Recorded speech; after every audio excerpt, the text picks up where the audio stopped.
conference game and a non-conference game? I mean, you just have to play every game the same. You treat every opponent with respect. That's how it works. You can't take anybody for granted. You obviously, got the SEC offensive lineman in the week. First off, getting that honor, was it mean to you? And then just how on were you against South Carolina with no pressures, none of that? I mean, it's great to get recognition, but at the same time, I mean, if you look at it, it's really just doing your job, and that's kind of the standard that you want to go to. It's not, I don't see it as anything really special. It's just, I got acknowledged for doing my job. That's kind of what it means. How do you think the entire offensive line plays that? I think we played pretty well, especially with our first conference, game.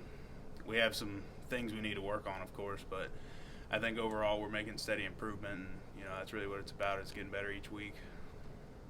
When you get in a set position, when you kind of look back, is it because of an audible? I mean, what causes you to look back real quick at the quarterback before the snap?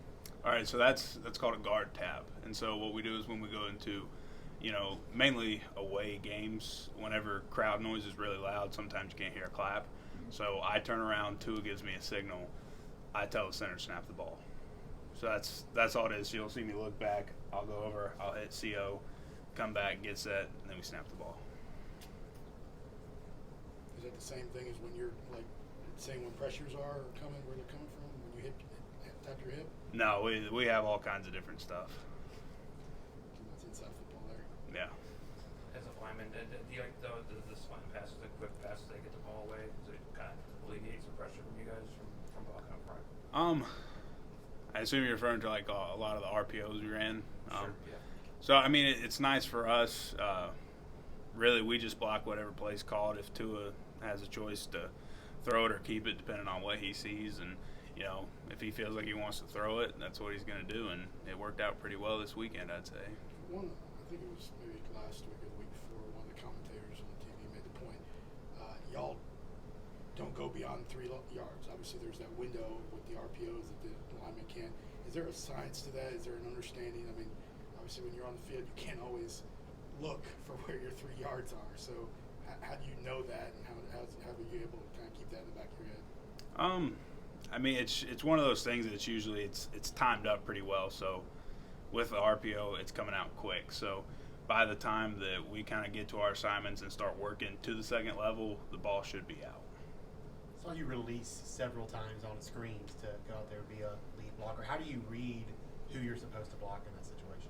So, I mean, with every play you have an assignment, and that's one of those things that once you get out in space, you know who you're going to depending on what screen's called. So, you have a track that you run and you have a certain assignment you're going to. Have you gone up against Justin Boydby much in practice, and what do you see from him? I actually haven't gone up against him much in practice. He's a really great guy. I think he brings a lot to the table. He always practices hard, so I'm excited. I'm sure he'll step it up whenever we start practicing together a little more. So we got Raekwon up here yesterday, and he said that he loves you. I told you guys that last week. I said he hates me on the field, but he'll love me off the field. So. How much better do you get going up against someone like that every day, though? I mean, I think it's great going up against Raekwon every day because he pushes me and I try to push him, and it's just one of those things where mutually we get better. And, I mean, you can't really ask for anything more than that. Do you have a favorite position?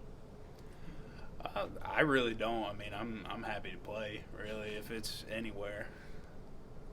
There was obviously, just looking at the stat sheet and stuff like that, even after this last game, there was all that talk about the lack of running.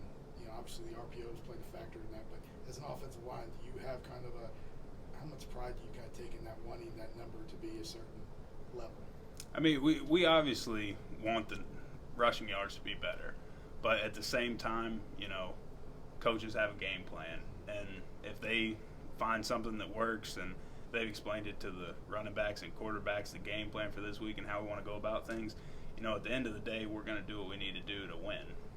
And, if that means that we're pulling it and throwing it most of the time, then that's what we're going to do. So, as an offensive lineman, you want the rushing yards to be higher, but at the same time, if you win rushing yards and you don't win the game, what does it really mean?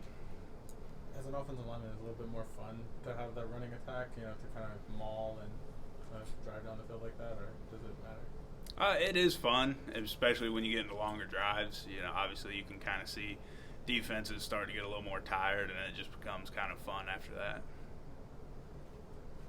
We've talked about you having fun out there on the field. What's the most fun you've had on the football field? I mean, I just enjoy it in general. There's a lot of aspects of the game I enjoy, whether it's, testing how good I am every day in practice, to games, playing home, away, playing, guys that are deemed to be really good players. I really just enjoy competition. That's really what it comes down to. Two more. All right.